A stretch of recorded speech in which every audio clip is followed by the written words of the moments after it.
কারণ সুদের সাথে যে চারজন সম্পৃক্ত থাকে এই চারজনের উপরে আল্লাহ তাআলা লানত, বলি নাউজুবিল্লাহ।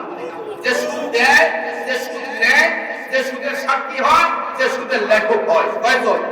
কথা বলেন কয়জন? এই চারজন। আমরা মনে করি যারা সুদ খায় তারাই অপরাধ, তারা তো অপরাধী, বড় অপরাধ। আর যারা সুদের কারবারে নেয়, এখন আর মানুষ না খাইয়া থাকার কারণে সুদ নেয় না, জোরে বলে ঠিক কিনা? এতটা গরিব এখন আর দেশের মানুষ নাই যে না খাইয়া থাকে, মহিলা যাইতেছে, এই জন্য সুদের টাকা। অধিকাংশ মানুষ আছে বাড়ি করার জন্য, গাড়ি করার জন্য, অথবা জমি কেনার জন্য, অথবা ছেলে মেয়ে বিয়ে দেওয়ার জন্য, এই কারণে সুদের টাকা আনে, বলি নাউজুবিল্লাহ। আমার ভাইরা, এই সুদখোররা কিয়ামতের ময়দানে এরকম পাগল মাতাল হয়ে দাঁড়াবে, কারণ দুনিয়ার মধ্যেও সুদের টাকার জন্য সে পাগলামি করতে। এই জন্য কিয়ামতের ময়দানে ভয়াবহ অবস্থায় দাঁড়াইবে, বলি নাউজুবিল্লাহ। আল্লাহ সুবহানাহু ওয়া তাআলা পরে বলেন যে তারা কেন পাগল হবে, মাতাল হয়ে দাঁড়াবে। আল্লাহ পাক নিজে বলেন, যালিকা বিআন্নাহুম ক্বালু ইন্নামাল বাইউ মিসলুর রিবা। তাদের এই শাস্তি এই জন্য যে তারা বলে ক্রয় বিক্রয় অর্থাৎ ব্যবসা বাণিজ্য সুদের মতোই, বলি নাউজুবিল্লাহ। ক্রয় বিক্রয় করা, কোন পণ্য ক্রয় বিক্রয় করা, এটাকেও তারা সুদের মতো মনে করছে। এই জন্য আল্লাহ তাআলা তাদের এই শাস্তি দেবে।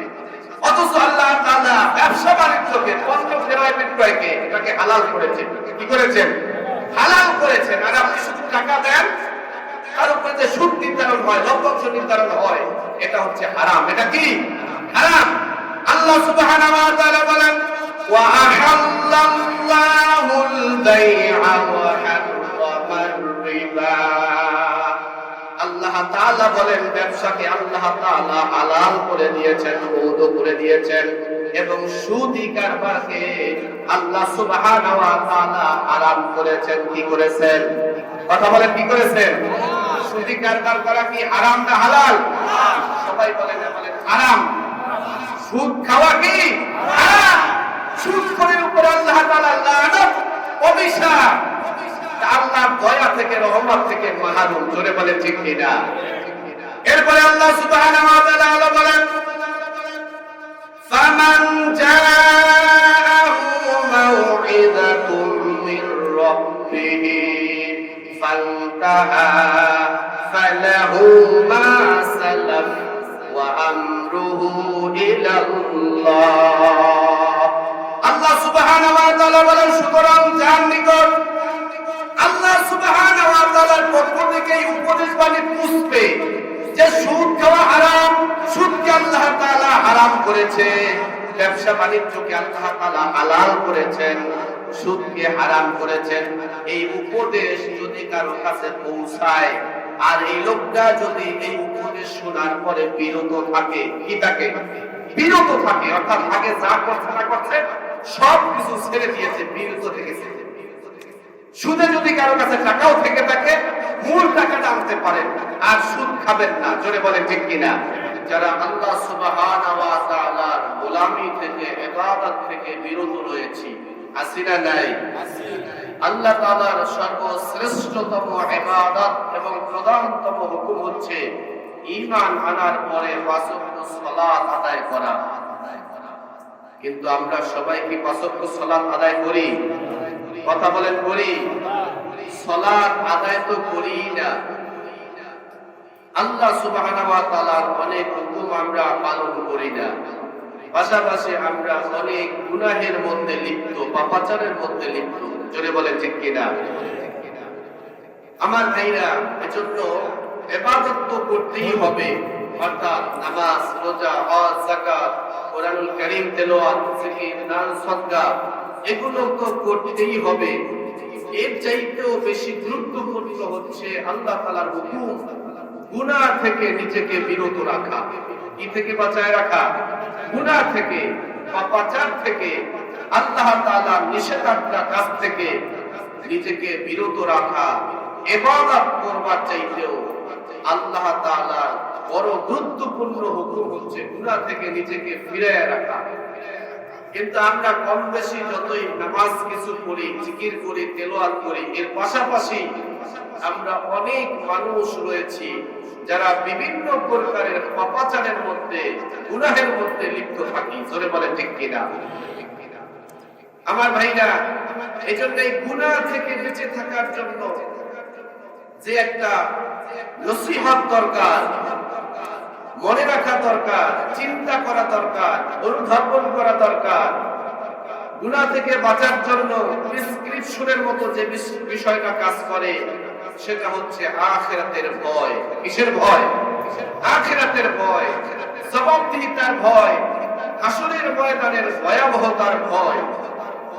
যদি আমার দিলের মধ্যে, আমার চোখের সামনে, কল্পনার মধ্যে, অনুধাবনের মধ্যে যদি আখিরাতের ফিকির থাকে, আখিরাতের ভয় থাকে, হাসরের ময়দানের জবাবদিহিতার ভয় থাকে, তাহলে আমার জন্য গুনাহ থেকে বেঁচে থাকা সহজ হয়ে যায়। জোরে বলেন ঠিক কিনা?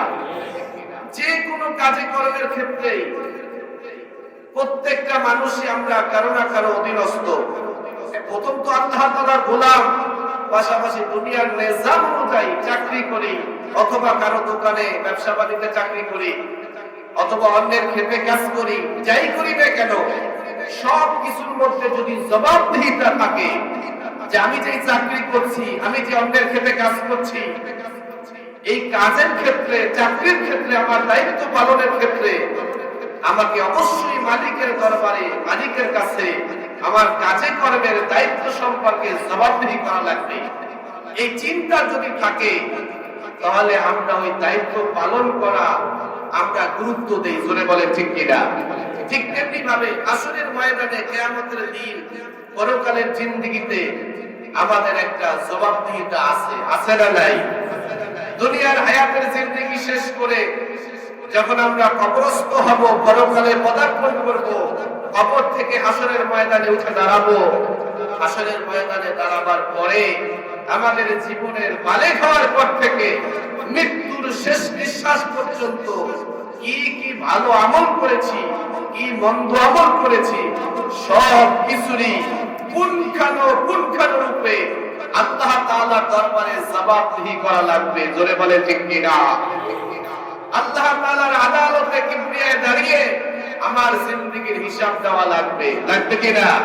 আমি দুনিয়াতে বালেগ হওয়ার পরে কি ভালো আমল করেছি, কি মন্দ আমল করেছি, সব কিছুরই হিসাব আল্লাহ তাআলার দরবারে একদিন দেওয়া লাগবে। লাগবে কিনা?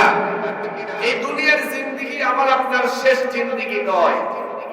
যেরকমটা আমরা অধিকাংশ মানুষ মনে করি যে দুনিয়াই বুঝি আমার শেষ, আমার মনে হয় বিচার আচার হবে না, আমার মনে হয় জবাবদিহিতা করা লাগবে না, আমার মনে হয় একদিন আল্লাহ তাআলার দরবারে ফিরে যাওয়া লাগবে না, এরকমটাই আমরা অধিকাংশ মানুষ মনে করি।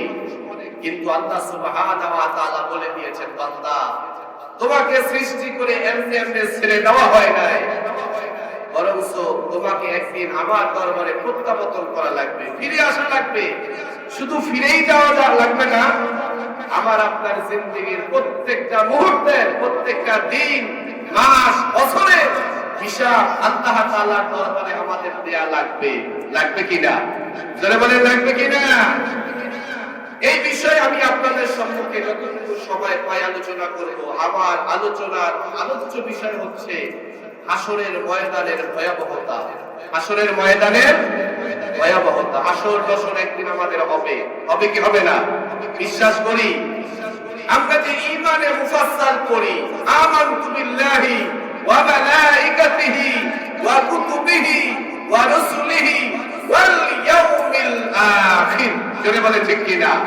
অর্থাৎ কিয়ামতের ময়দানে, আখিরাতের দিনে আমাদেরকে কবর থেকে পুনরায় উত্থিত হতে হবে, উঠতে হবে, এবং আমার আপনার জিন্দেগীর হিসাব আল্লাহ তাআলার দরবারে দেওয়া লাগবে। লাগবে কিনা? যারা পরিমাণ যদি নেক আমল করে থাকি, ফামান ইয়ামাল মিসকালা যাররাতিন খায়রান ইয়ারা ওয়া মান ইয়ামাল মিসকালা যাররাতিন শাররান ইয়ারা। আল্লাহ তাআলা বলেন, বান্দা, দুনিয়ার মাঝে বসে যারা পরিমাণ, অনুপরিমাণ যদি নেক কাজ করে থাকো, ভালো কাজ করে থাকো, তাও তুমি কিয়ামতের ময়দানে দেখতে পাবে এবং তারও পুরস্কার, যাজা তুমি পেয়ে যাবে। সুবহানাল্লাহ। আর যদি যারা পরিমাণ অনুপরিমাণ গুনাহ করো, অপরাধ করো, পাপ করো, তারও অবস্থা, তারও দৃশ্য, সেই পাপ কাজ, সেই গুনার কাজ, সেই অপরাধটা কিয়ামতের ময়দানে দেখা যাবে, আর তার শাস্তিও তোমাকে ভোগ করা লাগবে। জোরে বলেন ঠিক কিনা? এজন্য আমার ভাইরা খুব খেয়ালের সাথে আলোচনা শুনবো। যতটুকু কথা বলবো কোরআন ও কারিমের থেকে, কোরআন এবং সুন্নাহর আলোকে আলোচনা করবার চেষ্টা করব ইনশাআল্লাহ। এজন্য আল্লাহ সুবহানাহু ওয়া তাআলা বলেছেন, ফাইদা কুরিয়াল কুরআন ফাসতামিউ। আল্লাহ সুবহানাহু ওয়া তাআলা বলেন, যখন কোরআন থেকে কথা বলা হয়, কোরআন তোমাদের সামনে আলোচনা করা হয় কোরআন থেকে, তখন তোমরা চুপ থাকো এবং মনোযোগ সহকারে দিলের কান দিয়া শ্রবণ করো। সুবহানাল্লাহ। হুকুমটা কার? কার হুকুমটা? অতএব যতক্ষণ কোরআন থেকে কথা হবে, সুন্নাহ থেকে কথা হবে, ততক্ষণ পর্যন্ত চুপ থাকা লাগবে এবং মনোযোগ সহকারে, চামড়ার কান নয়, দিলের কান দিয়া শ্রবণ করা লাগবে। এই জন্য আপনারা এখানে যারা বসে আছেন, এদের জন্য এখন মনোযোগ সহকারে কথাগুলো শোনা ওয়াজিব হুকুমের ক্ষেত্রে। বলি সুবহানাল্লাহ। এই জন্য মনোযোগ সহকারে শুনতে রাজি আছেন ইনশাআল্লাহ? আমার মুসলমান ভাইরা, আল্লাহ সুবহানাহু ওয়া তাআলা এই জন্য বলেছেন, গোটা মানবতাকে লক্ষ্য করে আল্লাহ সুবহানাহু ওয়া তাআলা বলেছেন, আফাহাসিবতুম আন্নামা খালাকনাকুম আবাসাও ওয়া আন্নাকুম ইলাইনা লা তুরজাউন। আল্লাহ সুবহানাহু ওয়া তাআলা কোরআনুল কারীমের সূরা মুমিনুনের 115 নম্বর আয়াতের মধ্যে বলে দিয়েছেন, হে মানব সম্প্রদায়, তোমরা কি মনে করেছো যে আমি তোমাদেরকে অনর্থক বেহুদা সৃষ্টি করেছি? তোমরা কি এমনটা মনে করে বসে আছো যে তোমাদেরকে অনর্থক, অপ্রয়োজনে বেহুদা সৃষ্টি করা হয়েছে এবং তোমরা একদিন আমার দরবারে প্রত্যাবর্তন হবে না? এটা কি মনে করে আছো? আমরা তো অনেকে এরকমই মনে করছি। চলা ফেরা, কথাবার্তা, আমাদের আমল আখলাক দেখলে এটাই বোঝা যায় যে দুনিয়াতেই মনে হয় আমার আসল দুনিয়া। আমার যে একদিন জবাবদিহিতা করা লাগবে আল্লাহর আদালতে দাঁড়িয়ে, সেটা বেমালুম আমরা অনেকে ভুলে গেছি। জোরে বলে ঠিক কিনা? কিন্তু ভুলে গেলে চলবে না। আমাদেরকে একদিন আল্লাহ সুবহানাহু ওয়া তাআলার দরবারে দাঁড়াতে হবে। আমাদের জীবনের হিসাব আল্লাহ তাআলার দরবারে দেওয়া লাগবে। জোরে বলেন ঠিক কিনা? আমার মুসলমান ভাইরা, দুনিয়ার জিন্দেগিতে আমরা যেই অসচেতনতা এবং অলসতা করে দুনিয়ায় চলাফেরা করছি, মনে করি যে এটা বুঝি আমার বাড়ি, আমার ঘর, সবকিছু আমার আমার মনে করছি, আর যেমন খুশি তেমন ভাবে দুনিয়াটা কাটাইয়া নিতেছি। আসলে যেমন খুশি তেমন ভাবে মন চাহে জিন্দেগি দুনিয়া যাপন করা নয়, বরং মন চাহে জিন্দেগি এটা যাপন করা যাবে শুধুমাত্র জান্নাতে। জোরে বলি সুবহানাল্লাহ। দুনিয়ার জিন্দেগি মন চাহে জিন্দেগি নয়, দুনিয়ার জিন্দেগি কাটাতে হবে রব চাহে জিন্দেগি। আমার রব, আমার স্রষ্টা আল্লাহ তাআলা যেভাবে বলেছেন ওইভাবে আমাকে দুনিয়ার জিন্দেগি কাটাতে হবে। জোরে বলেন ঠিক কিনা?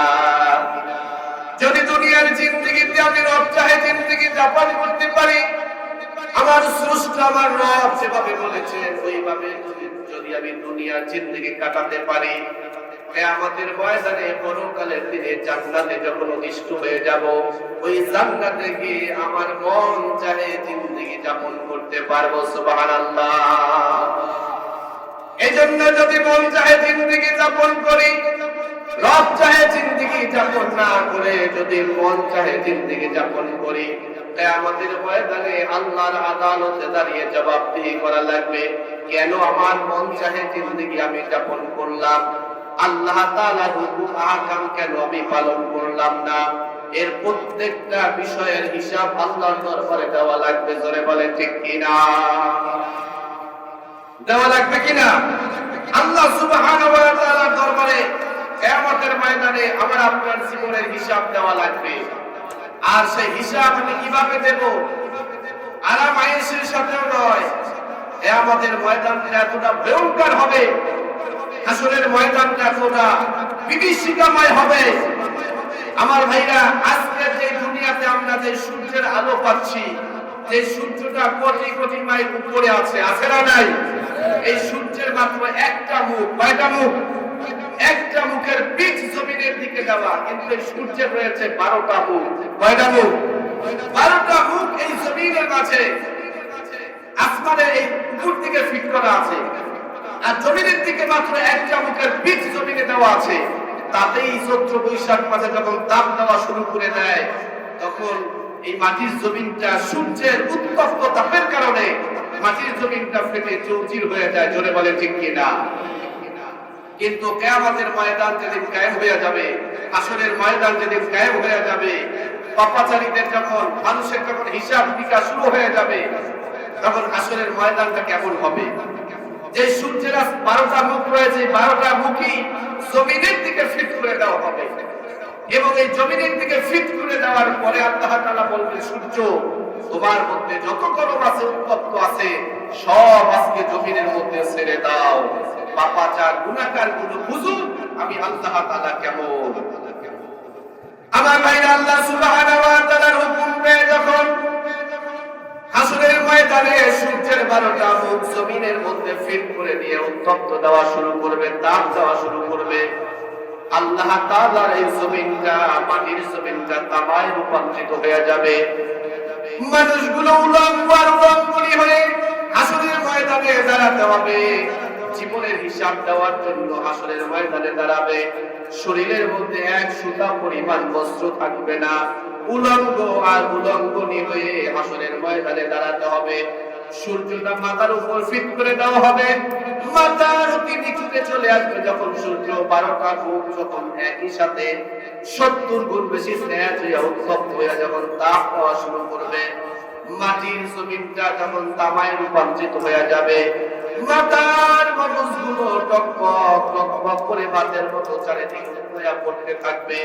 শরীর থেকে ঘাম বৈশ্রব্দ ঝরতে ঝরতে আসরের ময়দানে নদী বা সমুদ্রের মতো বহমান হয়ে যাবে। নাউজুবিল্লাহ। আমার ভাইরা, ওই দিন আসরের ময়দানে হিসাব তো দেওয়া লাগবে, তবে হিসাব দুনিয়ার জিন্দেগির মতো অল্প সময়ের জন্য নয়। হাসরের ময়দানে লম্বা সময় দাঁড়িয়ে দাঁড়িয়ে জিন্দেগির হিসাব আল্লাহর দরবারে দেওয়াই লাগবে। আর কতদিন দাঁড়াতে হবে? আল্লাহ সুবহানাহু ওয়া তাআলা বলেন, আল্লাহ সুবহানাহু ওয়া তাআলা কুরআনুল কারীমের মধ্যে বলেন, ইয়াউমিন কানা মিকদারুহু 50 আলফা সানা। আল্লাহ সুবহানাহু ওয়া তাআলা বলেন, দুনিয়ার 50,000 বছর যে পরিমাণ সময়, হাসরের ময়দানের একটা দিন হবে এতটা লম্বা সময়। আল্লাহু আকবার। দুনিয়ার হায়াতের জিন্দেগির 50,000 বছরের মতো শুধু একটা দিনই হবে হাসরের ময়দানের একদিন। আর ওই রকম লম্বা হায়াতের জিন্দেগির 50,000 বছর দাঁড়িয়ে থাকা লাগবে শুধুমাত্র কেবলমাত্র হায়াতের জিন্দেগির হিসাব দেওয়ার জন্য। তাহলে হাসরের ময়দানটা কতটা ভয়াবহ হবে। আমার ভাইরা, জন্য আল্লাহ সুবহানাহু ওয়া তাআলা বলেন, শুধু এখানেই ভয়াবহতা নয়, গুনাহগার পাপাচার যারা হবে এরকম লম্বা হায়াতের জিন্দেগি, অর্থাৎ হাসরের ময়দানে এত লম্বা সময় দাঁড়িয়ে জীবনের হিসাব দেওয়া লাগবে। আর দুনিয়ার বিচার যেভাবে হয় এরকম দুষ্টুম দ্বারা অথবা মিথ্যা সাক্ষী দিয়া নিজের পক্ষে যেভাবে রায় নেওয়া যায়, হাসরের ময়দানে আল্লাহ তাআলার দরবার থেকে এইভাবে নিজের পক্ষে রায় আনা যাবে না। জোরে বলে ঠিক কিনা? সেখানে ঘুষও চলবে না, মিথ্যা সাক্ষীও দান করা যাবে না। দুনিয়াতে যা করেছি তার হিসাব দেওয়ার জন্য নিজেই যথেষ্ট হয়ে যাব। সুবহানাল্লাহ। বিচারের নমুনাটা কেমন হবে? আল্লাহ সুবহানাহু ওয়া তাআলা কুরআনুল কারীমের মধ্যে বলে দিয়েছেন, সূরা ইয়াসিনের 65 নম্বর আয়াত। আল্লাহ তাআলা বলেন, আল ইয়াউমা নাখতিমু আলা আফওয়াহিহিম ওয়া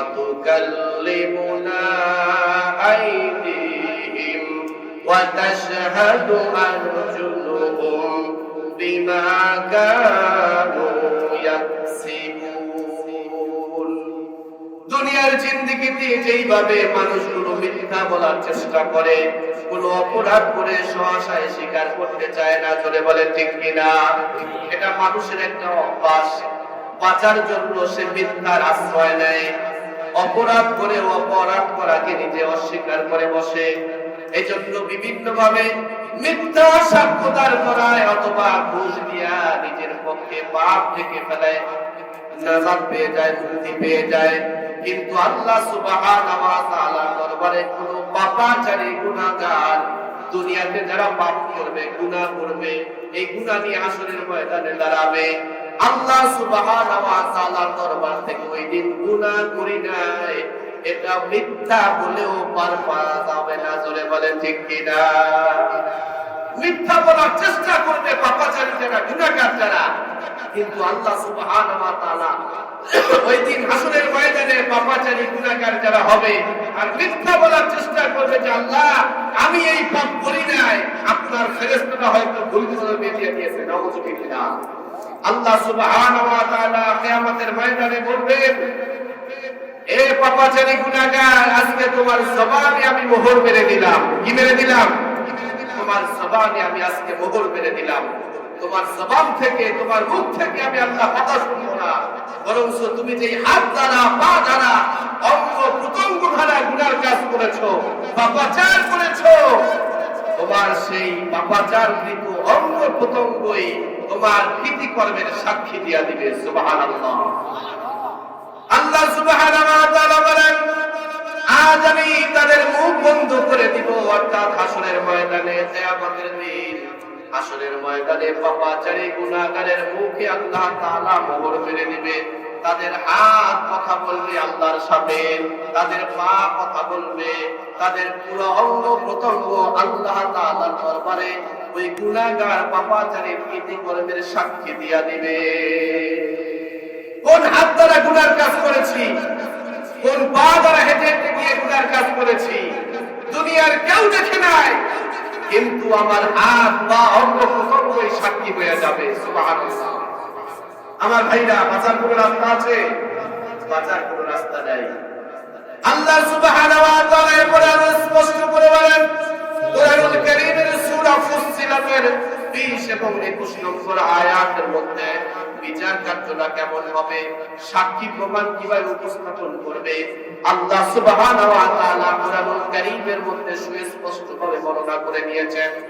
আল্লাহ সুবহানাহু ওয়া তাআলা বলেন, পাপাচারী গুনাহগার জাহান্নামীরা যখন জাহান্নামের লায়ক হয়ে যাবে, গ্রেফতার হয়ে যাবে, ফেরেশতাদের কাছে তখন তারা অস্বীকার করার চেষ্টা করবে। জাহান্নামীদেরকে যখন জাহান্নামের কিনারায় নিয়ে যাওয়া হবে, তখন ওই জাহান্নামীদের শরীরের অঙ্গ প্রত্যঙ্গ সাক্ষী দিয়া দিবে। আল্লাহ সুবহানাহু ওয়া তাআলা বলেন, হাত্তা ইযা জাউহা শাহিদা আলাইহিম সামউহুম ওয়া আবসারুহুম ওয়া জুলুদুহুম বিমা কানু ইয়ামালুন। আল্লাহ সুবহানাহু ওয়া তাআলা বলেন, যখন জাহান্নামের কাছে জাহান্নামীদেরকে পৌঁছানো হবে, তখন তাদের কান, তখন তাদের চোখ, তখন তাদের ত্বক অর্থাৎ এই চামড়া তার কৃতিকর্মের সাক্ষী আল্লাহর দরবারে দিয়া দিবে। সুবহানাল্লাহ। একটু চিন্তা করি, একটু অনুধাবন করি যে আমরা গুনাহ করছি, গুনাহ করছি কিনা। এই হাত দিয়া সুদের টাকা গ্রহণ করছি, ঘুষের টাকা গ্রহণ করছি, অন্যায় ভাবে আরেকজনের জমি দখল করার জন্য জাল দলিল বানাইয়া মিথ্যা সাক্ষী দাঁড় করাইয়া এই হাত দিয়া স্বাক্ষর করা হয়েছে। জোরে বলে ঠিক কিনা? ক্ষমতা আছে বলে এই হাত দ্বারা কত মজলুম মানবতাকে আঘাত করেছি। জোরে বলে ঠিক কিনা? ক্ষমতা থাকার কারণে এই হাত দ্বারা কত মজলুম মানবতাকে শুধু আঘাতই করি নাই, দুনিয়া থেকে তার আলো নিভিয়ে দিয়েছি, অর্থাৎ দুনিয়া থেকে বিদায় করে দিয়েছি। আছে না নাই? কথা বলেন, আছে না নাই? পাও দ্বারা হেঁটে হেঁটে গিয়া কোন জায়গার মধ্যে বসে, কোন গোপন কামরার মধ্যে বসে বেগানা নারীর সাথে জেনা ব্যভিচারের মধ্যে লিপ্ত হয়েছি, নাউজুবিল্লাহ।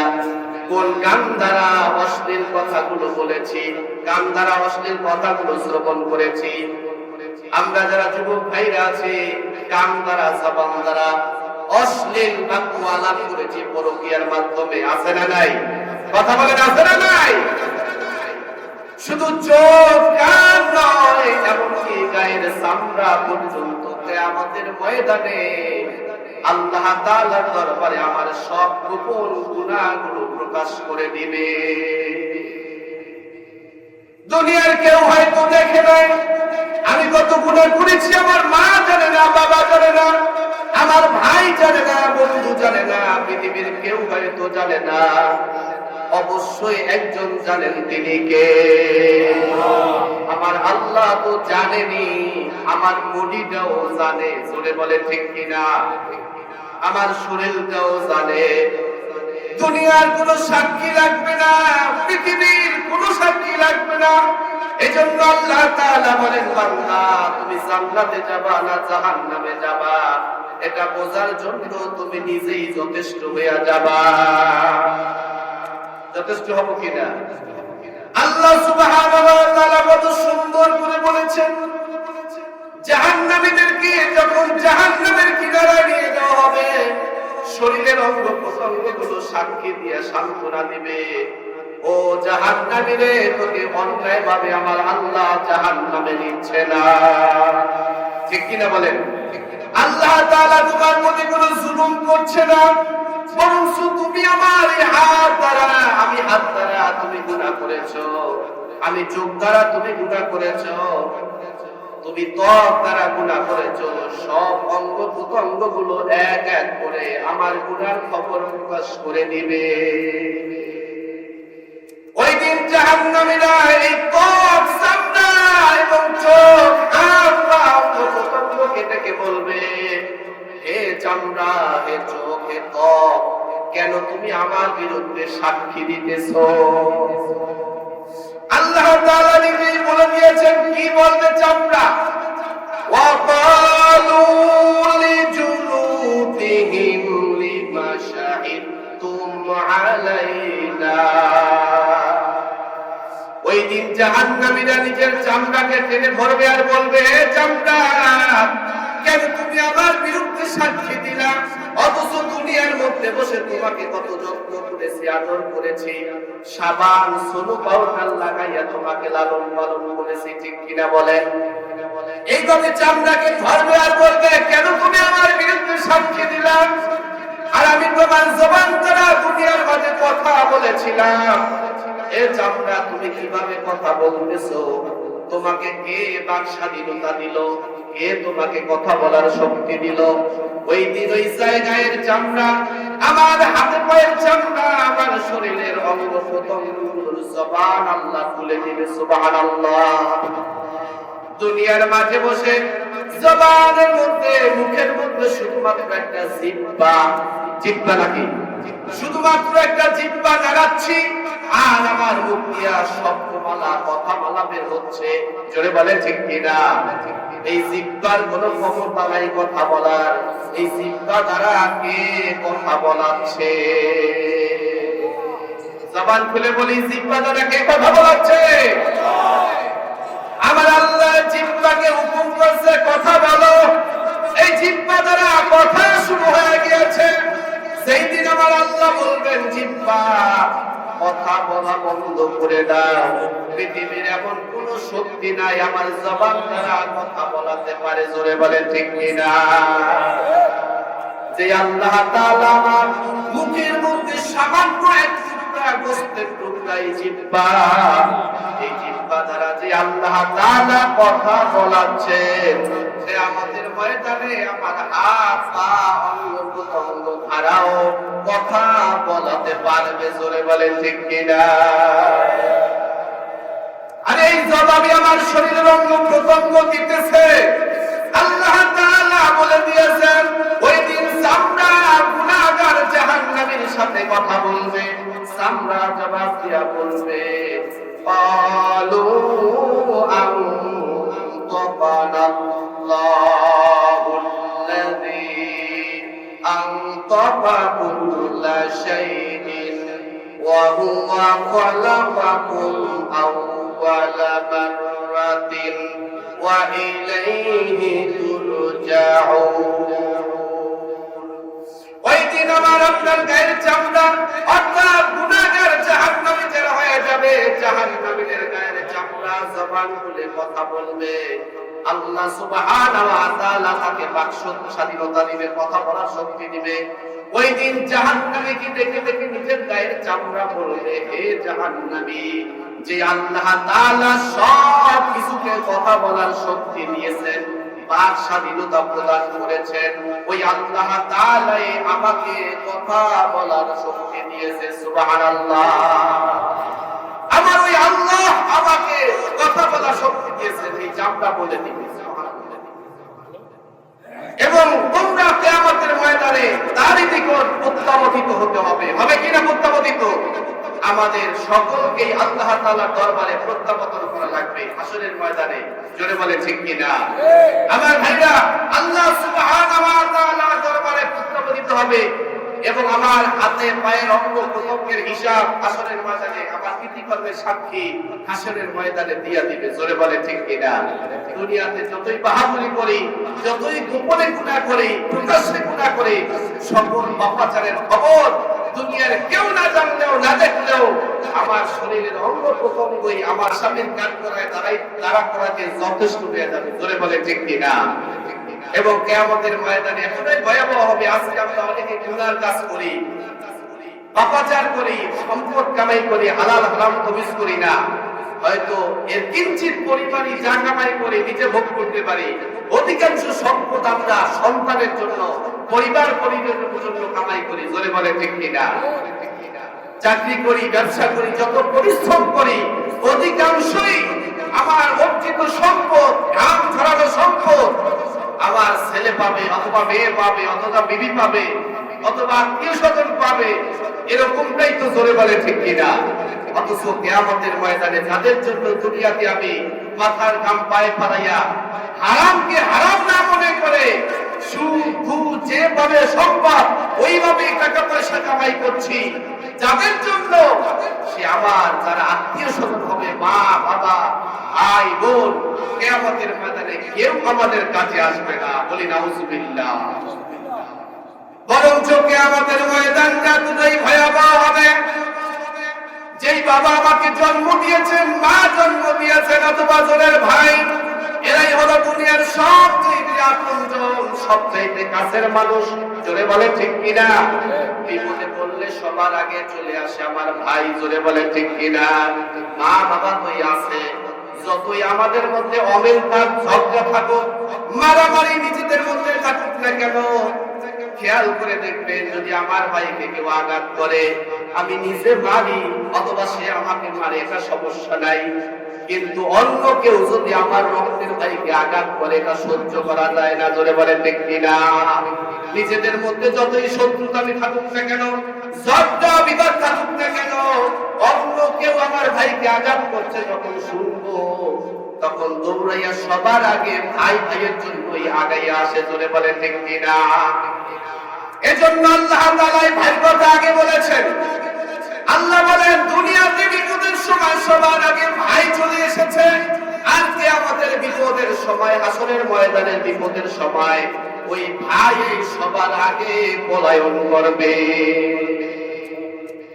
আল্লাহ সুবহানাহু ওয়া তাআলা বলেন ইয়াউমা ইয়াফিরুল মারউ মিন আখিহি ওয়া উম্মিহি ওয়া আবিহি ওয়া সাহিবাতিহি ওয়া বানিহি আল্লাহ তাআলা বলেন কিয়ামতের ময়দানে সেই দিন হাসরের ময়দানে পলায়ন করবে ভাই ভাই হইতে পুত্র ছেলে হতে ছেলে পুত্র হতে মা বাবা থেকে একজন আরেকজন থেকে শুধু পলায়নই করবে কি করবে পলায়ন করে ভাগিয়ে যাবে কেউ কারো পরিচয় ওই দিন হাসরের ময়দানে দিবে না কারণ পরিচয় দিলেই হয়তো আমার কাছে নেকি চেয়ে বসতে পারে, জোরে বলে ঠিক কিনা।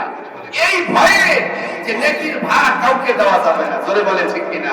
কিয়ামতের ময়দানে একটা নেকি দিয়া, একটা নেকির কারণেও যদি আমি জাহান্নামে হয়ে যাই, আটকা পড়ে যাই, একটা নেকি দিয়াও কেউ সাহায্য করবে না, ভাই করবে না, মা করবে না, বাবা করবে না, আত্মীয় স্বজন করবে না, বন্ধু বান্ধব করবে না, কেউ কাউকে একটা নেকি দিয়া সহযোগিতা করবে না, বরং একজন আরেকজনের কাছ থেকে শুধু ভেঙে যাবে, পলায়নই করবে, জোরে বলেন ঠিক কিনা।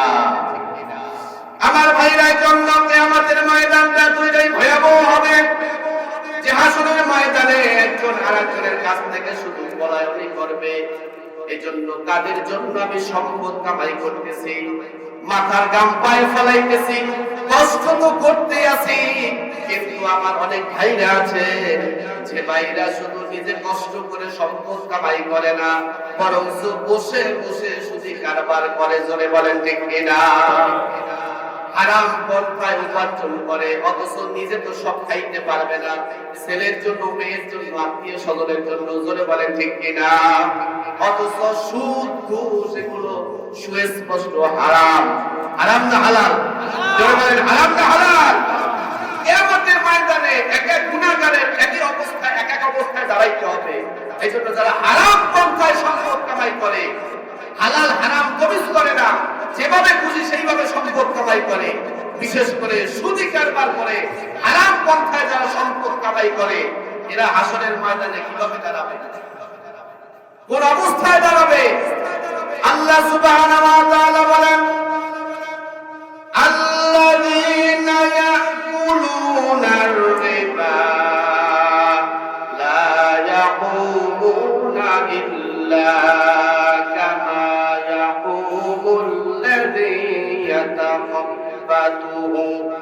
يتخبطه الشيطان من المس।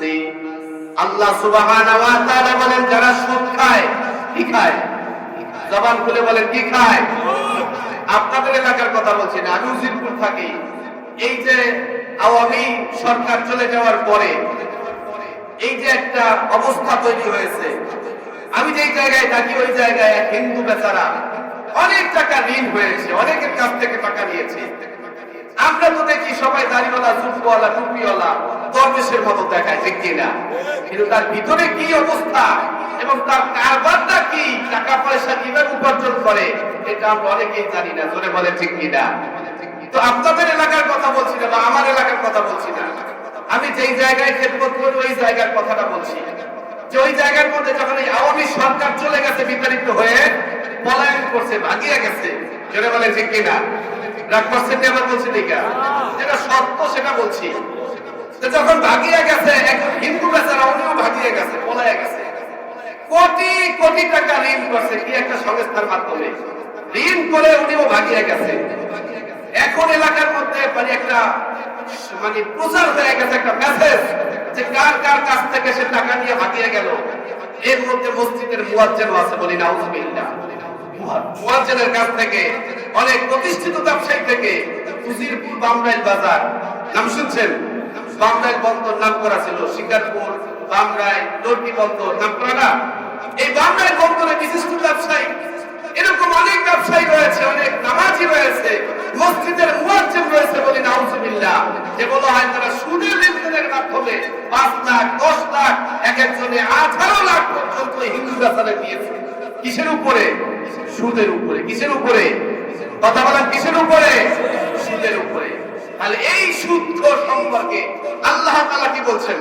আল্লাহ পাক বলেন, যারা সুদখোর, যারা সুদ খায়, তারা হাসরের ময়দানে এমন অবস্থায় দাঁড়াবে যে শয়তান যাদেরকে আসর করে পাগল বানায় দেয়, মাতাল বানিয়ে দেয়, বেহুশ বানিয়ে দেয়।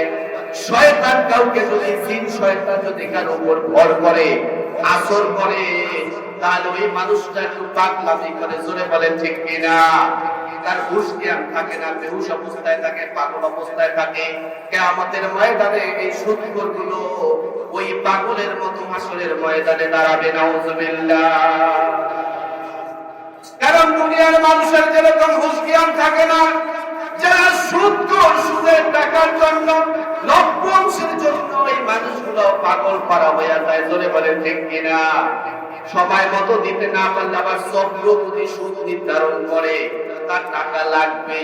কারণ আল্লাহ সুবহানাহু ওয়া তাআলা তাদের অন্তরটাকে পাথরের মতো শক্ত বানায় দেয়। এদের মধ্যে কোনো দয়া মায়া থাকে না। অনেক মুসলিম মানুষ আছে, অসহায় মানুষ আছে, যে বিপদের পরে হয়তো টাকা নিতে আসছে। সুদের টাকা নেওয়া যে জায়েজ, নাউজুবিল্লাহ, সেটা বলছি না, সেটাও অপরাধ। আল্লাহর এই আয়াত শোনার পরে, উপদেশ শোনার পরে যারা এই সুদ ছেড়ে দিবে, সুদ থেকে বিরত থাকবে, আল্লাহ সুবহানাহু ওয়া তাআলা বলেন তারা আল্লাহর জিম্মায় চলে যাবে। সুবহানাল্লাহ। অর্থাৎ আল্লাহ সুবহানাহু ওয়া তাআলা ইচ্ছা করলে ওই বান্দাগুলোকে maaf করে দিবে। সুবহানাল্লাহ। তো আল্লাহ তাআলা maaf করে দিন, এটা আমরা চাই না। আমরা কেউ কি চাই যে কিয়ামতের ময়দানে পাগল মাতাল হয়ে দাঁড়াই? জোরে বলেন ঠিক কিনা? এটা চাই? আমরা চাই সকলেই আল্লাহর দরবারে জান্নাতি হয়ে দাঁড়াইতে। জোরে বলেন ঠিক কিনা? জান্নাতি হয়ে দাঁড়াইতে হলে হারাম উপার্জন থেকে আমাকে বিরত রাখা লাগবে। জোরে বলেন ঠিক কিনা? এই সুদ, ঘুষ, এগুলো থেকে নিজেকে বিরত রাখা লাগবে। জোরে বলেন ঠিক কিনা? যদি বিরত রাখতে পারি, আল্লাহ সুবহানাহু ওয়া তাআলা ইচ্ছা করলে maaf করে দিবে। সুবহানাল্লাহ। আর যদি এর পরেও সুদ খাই, ঘুষ খাই, হারাম পন্থায় সম্পদ কামাই করার চেষ্টা করি, তাহলে কি হবে? আল্লাহ সুবহানাহু ওয়া তাআলা বলেন, ওয়া মান আতা ফাউলাইকা আসহাবুন নার হুম ফিহা খালিদুন।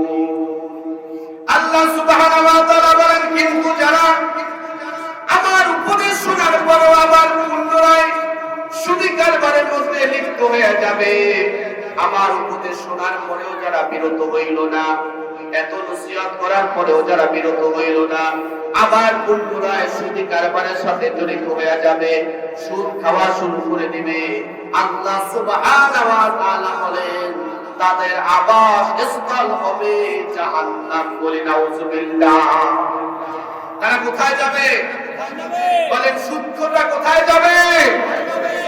সবাই বলছেন তো? নিজের দিকে খেয়াল করি, যদি এই সাথে জড়িত থাকি নিজেকেও জাহান্নামী বলে বললাম। জোরে বলে ঠিক কিনা? আল্লাহ সুবহানাহু ওয়া তাআলা বলেন দেখো জাহান্নামে যাবেই যাবে। আল্লাহ পাক বলেন হুম ফিহা খালিদুন। আর সেই জাহান্নামের আগুনের মধ্যে তারা চিরস্থায়ীভাবে চিরকাল অবস্থান করবে। নাউজুবিল্লাহ। আমার ভাইরা, চিরকাল অবস্থান করবে কোথায়? জাহান্নামে। আমরা অনেক ভাইরা আছি যারা কিছু নেক কাজ করে, কিছু গুনাহ কাজ করে। জোরে বলেন ঠিক কিনা? আল্লাহর পয়গম্বর বলেছেন যে ব্যক্তি একবার কালিমা পড়বে অবশ্যই একদিন না একদিন সে জান্নাতে যাবে। সুবহানাল্লাহ। যদিও কিছু গুনাহ নিয়ে দাঁড়াইবে, কিন্তু গুনাহ নিয়ে দাঁড়ানোর পরেও গুনার শাস্তি ভোগ করে একদিন না একদিন ঈমানের বদৌলতে আল্লাহ তাআলা তাকে জান্নাত দিবে। জোরে বলেন সুবহানাল্লাহ। কিন্তু এই আয়াতের মধ্যে কোরআনুল কারীমের সূরা বাকারার 275 নম্বর আয়াত, কত আয়াত? কোরআনুল কারীমের সূরা বাকারার 275 নম্বর আয়াতের মধ্যে আল্লাহ তাআলা বলেছেন এই সুদ সম্পর্কে, যে এই সুদ খাওয়া এতটা ভয়ঙ্কর একটা গুনাহ, অপরাধ, পাপাচার, সেই পাপাচারের কারণে চিরস্থায়ীভাবে সে জাহান্নামে যাবে। নাউজুবিল্লাহ।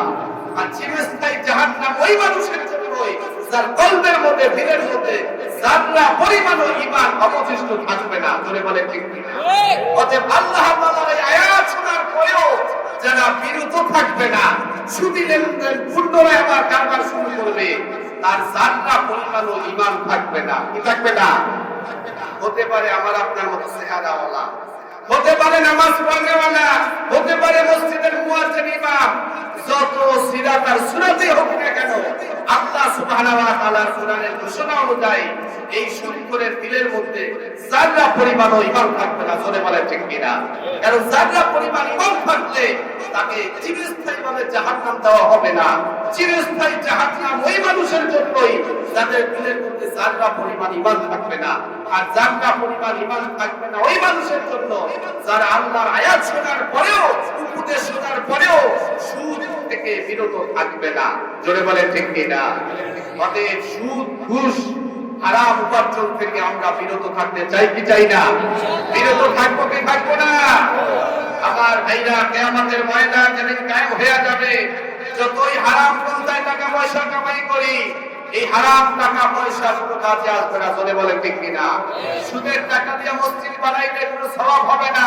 সুদের টাকা যদি কোটি টাকাও আল্লাহর রাস্তায় সদকা করি, যাত্রা পরিমাণ বেশি আমল নামায় জমা হবে না। জোরে বলে ঠিক কিনা? এই জন্য সুদী লেনদেন ছেড়ে দিতে রাজি আছি কিনা? কারা কারা রাজি আছি? দুইটা হাত আল্লাহকে দেখায় দেই। দিল থেকে হাত উঠায়, শুধু কাসুদের জন্য নয়, যে সুদী কারবার থেকে আমরা বিরত থাকবো। আল্লাহ সুবহানাহু ওয়া তাআলা কবুল করুন, বলি আমিন। আমার মুসলমান ভাইরা, কিয়ামতের ময়দানে যেদিন আমলনামা চলে আসবে, হাসরের ময়দানের ভয়াবহ অবস্থায় যেদিন আমলনামা চলে আসবে, যদি সুদ ছেড়ে দিতে পারি, ঘুষ ছেড়ে দিতে পারি, আল্লাহর ঘর মসজিদকে যদি হয়ে যাইতে পারি, আল্লাহ সুবহানাহু ওয়া তাআলা এতটাই সম্মান আর ইজ্জত কিয়ামতের ময়দানে দান করবে। আল্লাহ সুবহানাহু ওয়া তাআলা তার হাতে নেককার মানুষের আমলনামা দান করে দিবে।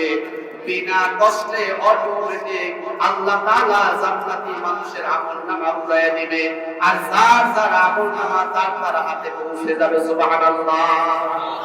আর যে মানুষগুলা গুনাহগার হবে, এই আয়াত স্বীকার করেও সুদ ছাড়বে না, ঘুষ ছাড়বে না, পাপাচার ছাড়বে না, তাদের আমলনামা কিয়ামতের ময়দানে বাম হাতে দেওয়া হবে।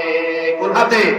বাম হাতে দেওয়া হবে। তাও সম্মানের সাথে নয়, বেইজ্জতির সাথে, অপমানের সাথে। এই বাম হাতটাকে বুকের মধ্যে ঢুকাইয়া দিবে। কোথায়? বুকের মধ্যে ঢুকিয়ে বুকটা চিরে পিঠ দিয়ে বের হবে, পিঠ দিয়ে হাতের কবজিটা বের হবে, হাতটা ভাঙ্গা মুড়াইয়া এরপরে বাঁকা করে ওই পিছনে নিয়ে যায় আমলনামা দেবে। বলি নাউযুবিল্লাহ।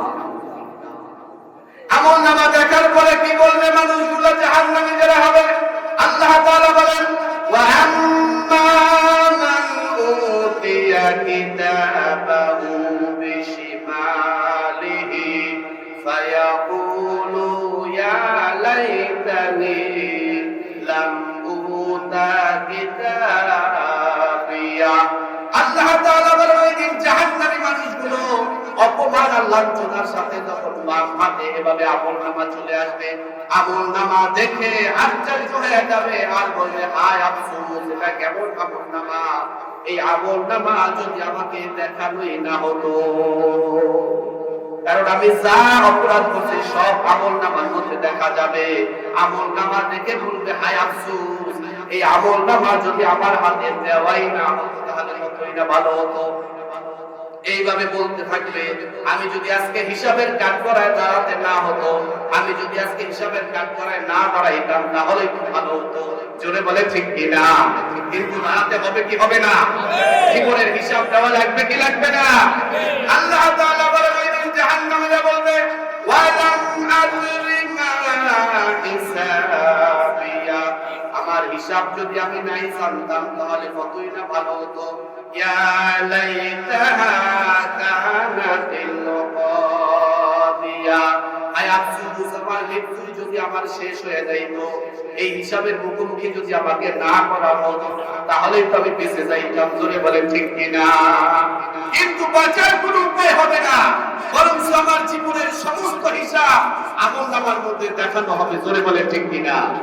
ওই দিন জাহান্নামীরা বলবে, মা লি হাযাল কিতাবি লা ইউগাদিরু সাগীরাতাও ওয়ালা কাবীরাতান ইল্লা আহসাহা। এ কেমন আমলনামা, এ কেমন আশ্চর্য আমলনামা, যে আমার জীবনের ছোট থেকে ছোট গুনাহটাও বাদ দেওয়া হয় নাই, বড় থেকে বড় গুনাহটাও বাদ দেওয়া হয় নাই। যা দুনিয়ার মাঝে করেছি সব তো এই কিতাবে দেখা যাইতেছে। এইভাবে আশ্চর্য হয়ে যাবে। আল্লাহ সুবহানাহু ওয়া তাআলা বলেন, ও নবী, যে বান্দাগুলো আশ্চর্য হয়ে যাবে জাহান্নামীরা, আমি কোনো বান্দার প্রতি অবিচার করি নাই, বরং ওই জাহান্নামীরা যা দুনিয়ায় যতটুকু অপরাধ করেছে তা ওই কিতাবের মধ্যে লিপিবদ্ধ আছে।